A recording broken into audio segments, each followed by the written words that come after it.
welcome here to the show. And I'm very happy that we could start with a song from Sebastian. And I didn't want to start with a song talking a little bit about it, but Tiny Dancer is really so fascinating because the lyrics were inspired by the impressions of the 1970s California, particularly the free-spirited women he observed, including his then girlfriend and later wife, Maxine Frabelbaum, embodied the song's muse-like energy. The juxtaposition of his deeply personal inspiration with Elton John's soaring melody creates a timeless blend of wistfulness and celebration, great especially for times like this. So, welcome, Sebastian. And I would like to start with a few words about you. But first, great to have you here in the show. Thank you, Anabel. I'm very happy to be with you. Thank you.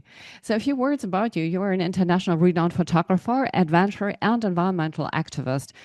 You have dedicated your career to documenting the impact of climate change on polar regions, which is very fragile, which is very powerful. But I think it needs a personality with a strong mind, with a very resilient personality, and with a strong vision.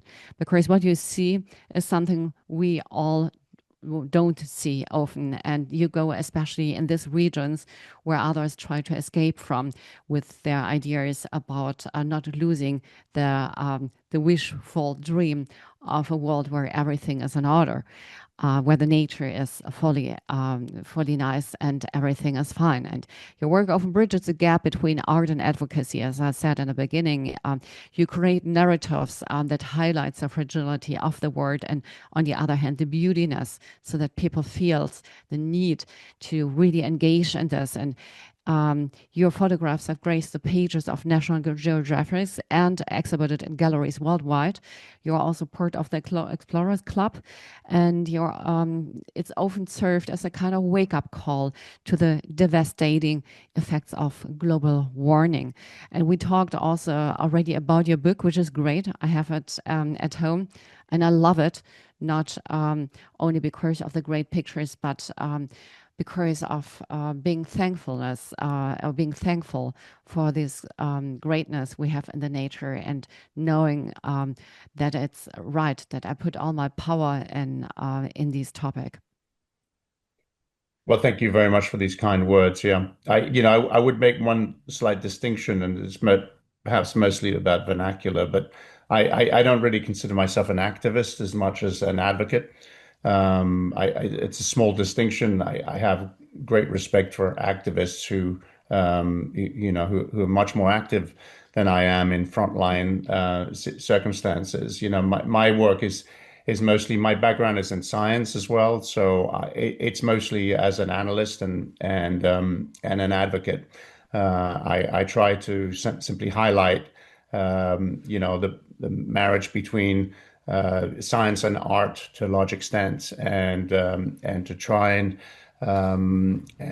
reach that place in people's sensibilities, which is not about anger or but generating an action that's based on consciousness. I like it very much what you say, because I mean there are words on word which are used just by because people think it's chic, like activist, for example. Speaking out loud what you think is not yet an activist, and activist is something which you should use very carefully, right? And I like what you say, that and indeed science plays a really big role in that what you do. And even if some would say that you're an adventurer, it sounds like a person who's a little bit silly doing some adventures. It's not that. I mean, you do risky paths, you work risky paths, but not just because you like to do the risky things, but because you checked everything with science beforehand, and you know what path you walk. And I mean, we see that nature in itself has a superpower which we can't guarantee to the 100%, as we saw it now with the death of Dahlmeier, the bee athlete. Um, but I think we can be very wisely, and we can act very wisely, and we can act with a scientific manner. And I mean, you are a scientist, which makes it really good because you know what you do.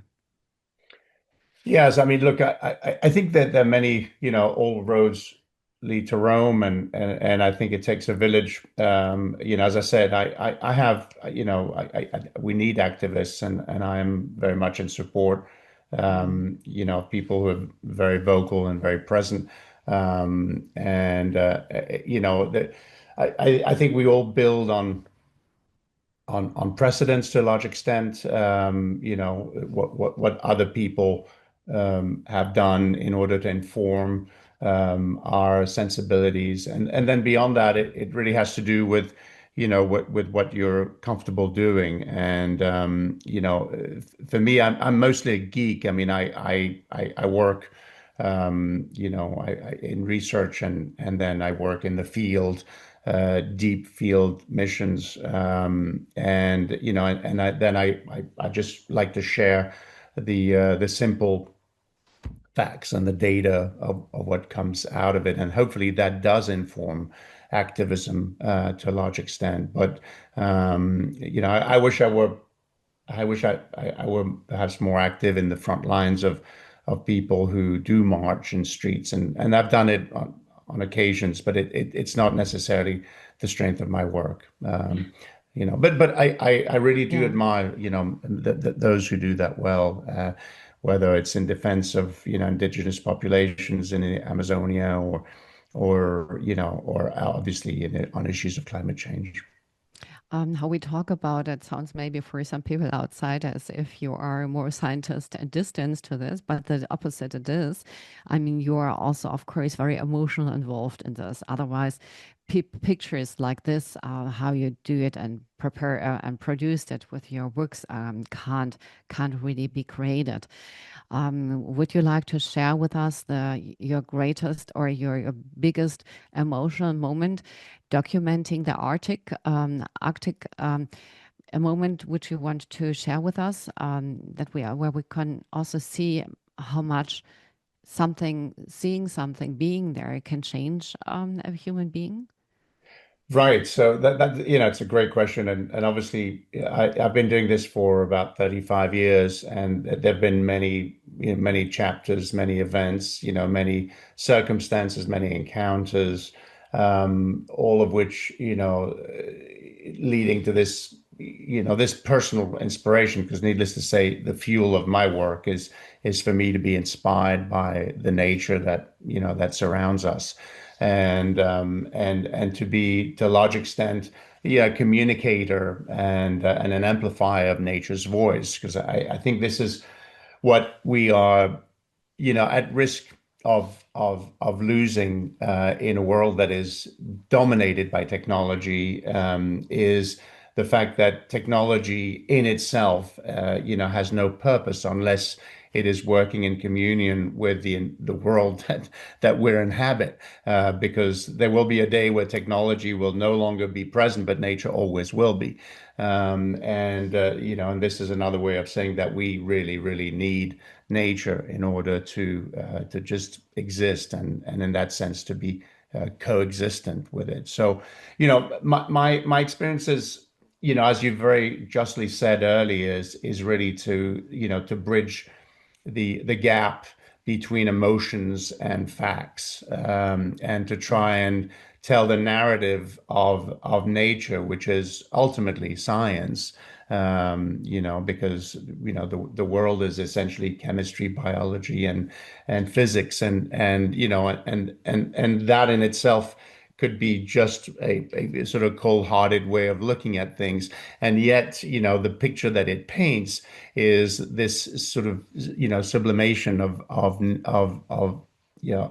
nature, that what we see, which is so much bigger than us, and somehow it triggers, internally, a sense that we are just part of something that is just so much bigger than us, and that we're lucky to be a part of it. That is, perhaps philosophically, what Mm. I try to do, in terms of the circumstances that you've just, alluded to, what were the moments.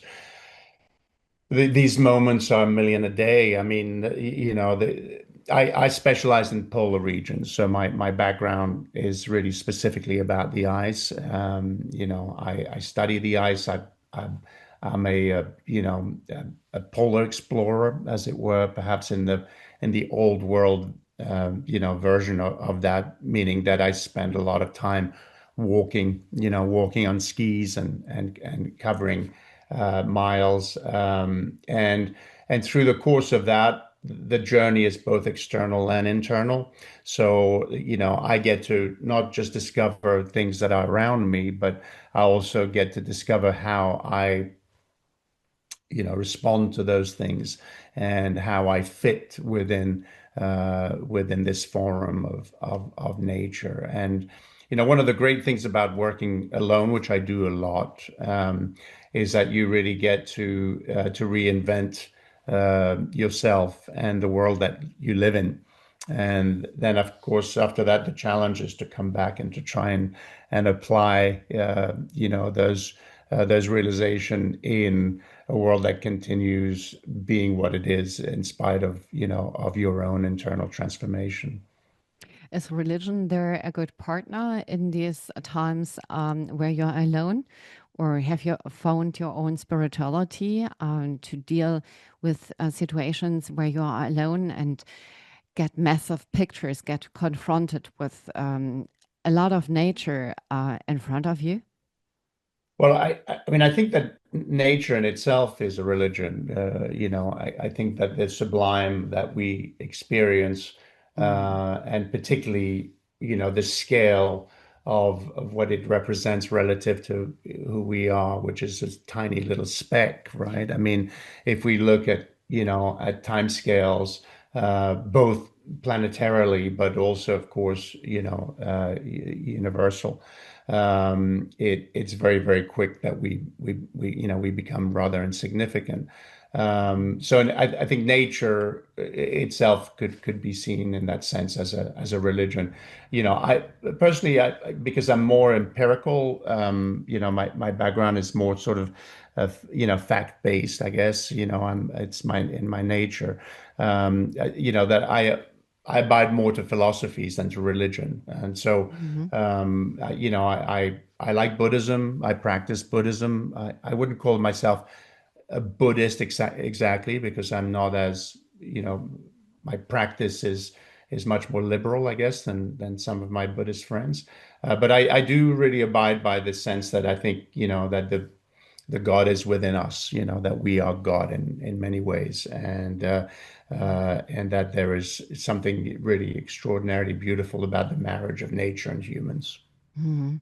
And how do you mentally prepare for this total isolation in extreme environments where you are sometimes?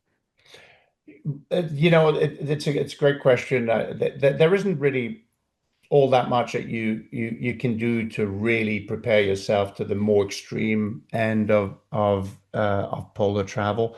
And what I mean by the more extreme, it's generally the winter part when it's temperatures are very antagonistic to human life, and I don't necessarily think that there's a lot that you can do to prepare for. And this I speak of this with I think I have 27 or 28 missions under me, and no matter how much training and preparation, mental and otherwise, when you're confronted with temperatures that are, so cold, uh, mostly you tend to break down before you start to build yourself back up again, and it doesn't matter how many times I've been there.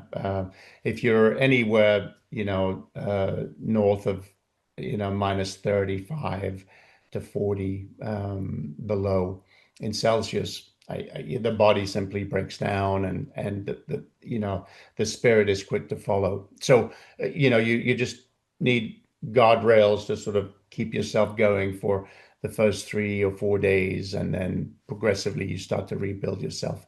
That's the beauty of these journeys. They strip you down to the studs, and then you build yourself back anew, and then you have, if you're successful, hopefully, then you come back with this just great sense of accomplishment. Wow, thank you so much. So I'm happy to continue with the talk with Sebastian Copeland, outstanding explorer, scientist, photographer, and I adore his pictures, which is much, much more than just pictures, which is a message to the people to wake up, to see the beauty, not only but also the fragility of our nature, and to see it also combined with our own nature, because we sometimes forget about it, that we are from nature, we are part of the nature. Sebastian, we talked about this before the break already. Um, I mean, I can't imagine this because I haven't been there. But how is it seeing the melting ice, and how is it that it has maybe also changed how you communicate about climate change? Right. So, look, I mean, there is an incontrovertible truth, which is that the world is transforming at a very rapid pace, and that we have a lot to do with it. And it is not something that is working in our favor. Shortly, of course, except for, short-term gain. What I mean by that is profit is driving decisions that are literally breaking down systems, which are which have been, relatively good to us. And, we live in this sort of Goldilocks environment. Distance between the sun in this planetary system has been conducive to, to the thriving of biology. And we are systematically breaking this down with solutions that are easily replaceable by newer, better, more sustainable ones. And I find it astounding that we are sleepwalking through the destruction of our planet in the way that we're doing it. There's a saying in my field that if you want to know where the Yeah. world is going in 30 years, at least from a climate perspective, you need to look no further than the eyes, because it's a visceral indicator of transformations. You can see it. If you see 2 degrees difference in a dry desert, it's going to be difficult to visualize it. But if you're seeing a 2 degree difference in an ice environment, the transformations are very, very clear. So, for me, I'm sort of living through this age, and being, of course, very, very invested in the polar world, and seeing the impacts of a longer melt cycle, of a shorter freeze cycle.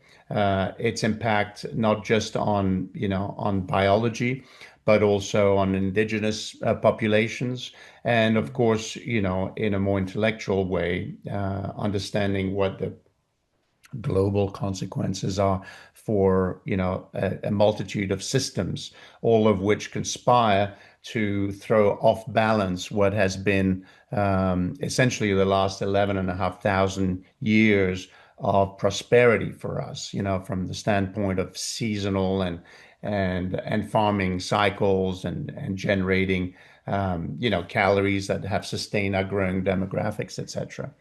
So this is probably a big, mouth salad here, and a long statement. But what I guess I'm trying to say is that, we have been very fortunate to experience the best that nature has done for us, and we are systematically destroying it, and somehow allowing institutions to do it, without revolting. And I think it is time to revolt against it. Yeah.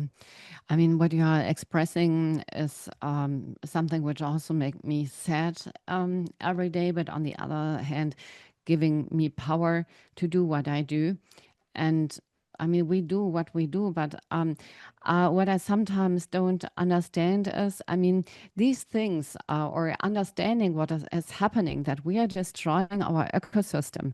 I mean, somebody who has killed children, who has grandchildren, somebody who wants to look for the next generation, somebody who wants to feed himself. I mean, taking care of the environment is something super egoistic. If we take it like this, it just needs a sustainable long-term thinking. Why are the people systematically destroying their own ground of life? Um, is this because they don't think far? Is it because the short-term thinking is just taking over everything? Is it because they are so selfish and living now here and getting most of the power, matter what? Right. Look, I think all of this leads to, to a simple realization, and which is that we're not as evolved as we like to think we are, right? Because if we're thinking short term, and you used the word ego earlier, which I think is very appropriate in that sense, and you know. It is a spirituality to a large extent, right? This kind of Mhm. this communion with this natural world that is enabling us to thrive. And I know personally from my exchanges in nature, I always look at them as very profound communions. And but the ego is very powerful because I think it has this ability to supersede wisdom and certainly vision, long-term vision, because short-term gain is driven by the desire to be satisfied immediately, and I think that has a lot to do with ego. And Mhm. what I what I'm really troubled with, and I have two young daughters, so I think I look at this through the prism of what their future looks like, and God knows there's a lot to be worried about, or at least concerned, what with the assault on the environment, but then again the dominance of technology, which is driving a certain sense of obsolescence for human labor, and even for things like reasoning and critical thinking. And I mean, we all the discussion, of course, rightly so, is about artificial intelligence and the dominance of technologies like OpenAI and ChatGPT and the equivalent DeepSeek, etc. And it's just so quick to fall into this trap of allowing the technology to start to really dominate our existences. We saw it with social media as a Mhm. primer.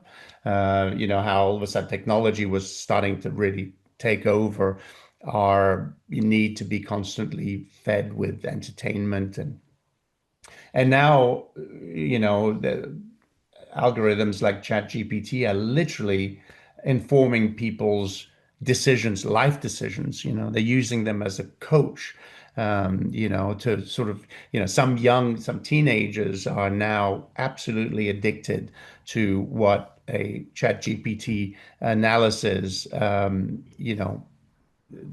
defines in their behavior. And all of those things are really, I think, very, very alarming. And they also contribute to move us farther and farther away from simply being, outside and do what we did for thousands, come millions of years, and which is to interact with the natural world. I completely agree with you. And you said something super important. You said, I mean, you have two kids, and the technique brings us away from the nature. It brings a distance in between this.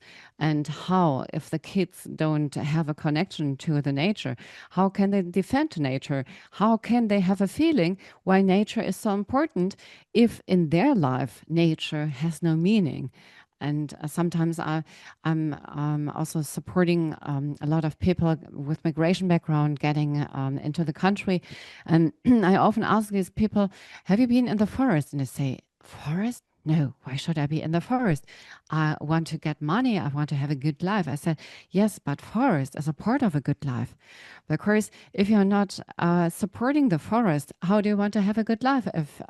Because this is part of our ecosystem.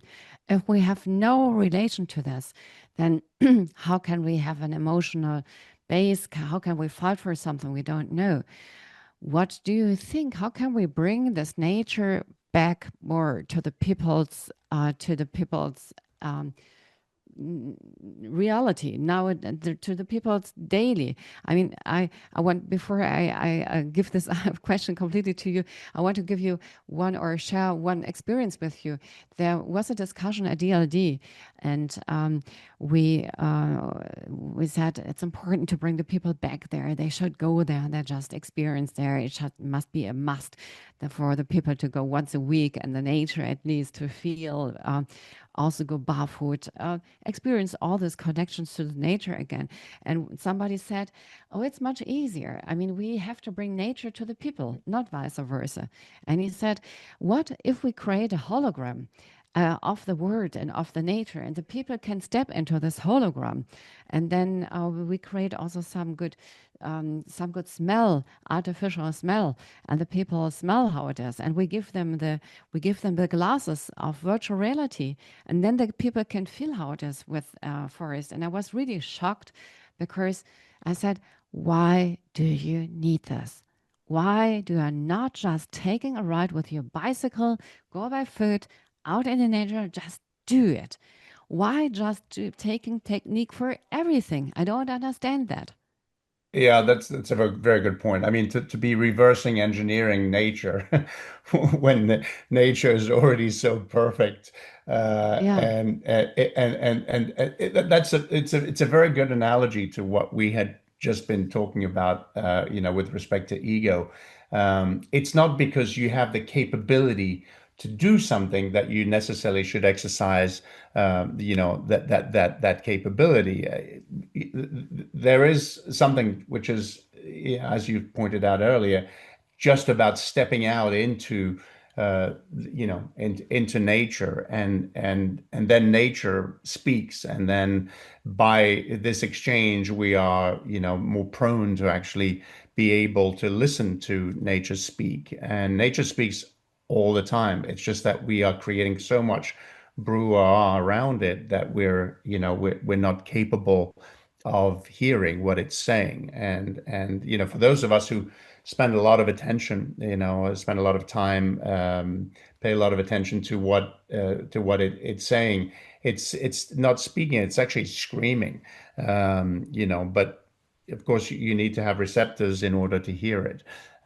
So I think it all comes down to leadership, Annabelle, yeah. and it's not as simple as that, of course, because right now we are headed in a direction, as we alluded before the show started, where the nature of that leadership is at odds with a lot of what we're discussing here. What with promoting antiquated technologies, especially energy based.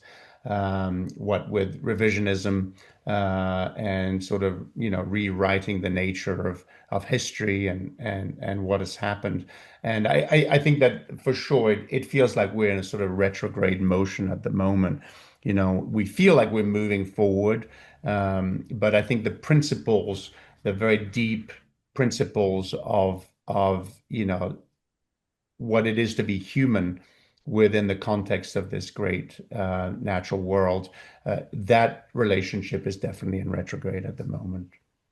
I completely agree with you. And I mean, you sorted out as your tool of choice the camera, the eyes, which can take really special perspectives. How did the camera become your tool of choice for storytelling? Right. So I always say that I never chose photography, that somehow photography chose me. I wouldn't necessarily be a photographer if it were not for applying that skill to the purpose of my mission. In other words, I'm sure I shoot my wife and my kids, and I sort of enjoy doing that. But really, photography is a tool for communicating, these greater themes of my work, and again, this sort of the bridge between the emotions and science. So I find it a responsibility, and I take it, as such, to be recording what I see, because I travel to very, very extreme latitudes and places that most people will never get a chance to see themselves. It would be a shame not to record that, and especially not to celebrate it.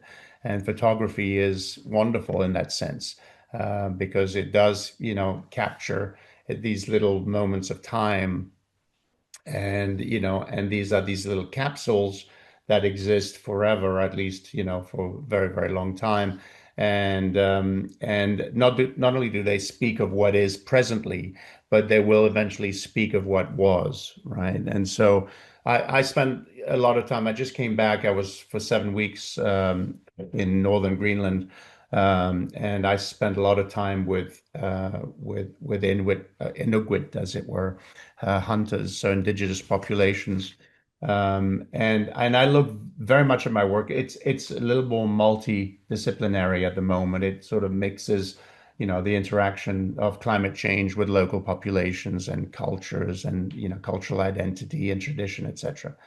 And so there's some anthropology in it, mixed with, with obviously with climate observation, and especially oral tradition and oral history, of how these environments are changing. And more I've come to realize that, the work that I do now, and I'm very comfortable with it, is really about informing, you know, data for 50 to 100 years from now. I look at Edward Weston, for instance, who was, who photographed the American Indians at the turn of the century, in the teens, 1912, etc. And that was, very, very important work, to record, essentially, a tradition that was being quickly threatened by the march of time. And in many ways, that is informing some of the work that I'm doing right now, which is based on on a culture that is facing this onslaught of external influences, notably, Western values, Western products. Wi-Fi is present even in the very northern latitudes, and with Wi-Fi comes TikTok and Instagram and Facebook and all these different social media platforms, where the world all of a sudden is kind of like split open, like a watermelon. And you start to see everything from fast cars and palm trees and bikinis, and in places where many of these people there will probably never really have the chance to travel to. It's expensive. There's not a lot of employment up there. And so, on the other hand, of course, it's sort of like this magnet of wanting to draw people away from their culture. And so that's a lot of what the work I'm doing at the moment is, to really to record, the indigenous populations as well, understanding how they relate to their environments, how they sustain themselves, and things of that nature. Wow, thank you so much. Thank you so much, Sebastian, for this engaging discussion and inspiring insights. And I look forward to our ongoing exchange and the impact we will continue to make together the world a better place. I would hope that our 40 minutes take a bit longer. So I think we need a series B to talk further. But for now, thank you so much for sharing these insights with us and with the audience. And very happy to hear more about you. And for everybody who's interested in the books, we will also bring these books and a link, and so that the people can access even deeper with the word you are opening for us. Thank you so much for the work you do. Well, thank you very much, Annabelle. It was a pleasure speaking with you.